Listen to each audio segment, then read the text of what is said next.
अस्सलाम वालेकुम, मैं हूँ आपका मेज़बान मंच कुमार। तो आप देख रहे हैं पाक न्यूज़, पाकिस्तान की आवाज़। हम इस वक्त खड़े हैं टंडोला यार के boys primary school Ghazi Khan कालरू में, और यहाँ पर जो है पूरी पाकिस्तान की तरह 14 अगस्त का दिन पूरे सिंध में, पूरे पाकिस्तान में बड़े जोश और जज्बे से मनाया जा रहा है गाजी खान कालरू में। तो यहाँ पर जो है बच्चे हैं, उन्हीं से जानेंगे कि 14 अगस्त के हवाले से ये बच्चे क्या कहना चाहेंगे।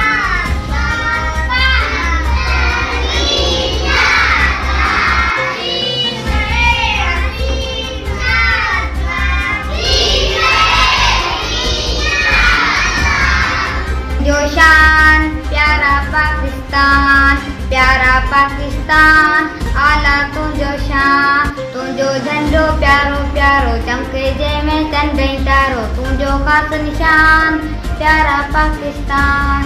जब तलक के चांद सितारे हम मनाते जाएंगे, जब तलक जिसने मिलाद हम मनाते जाएंगे, नूर वाला आया है। जश्न आजादी के रंग पाक न्यूज़ के संग।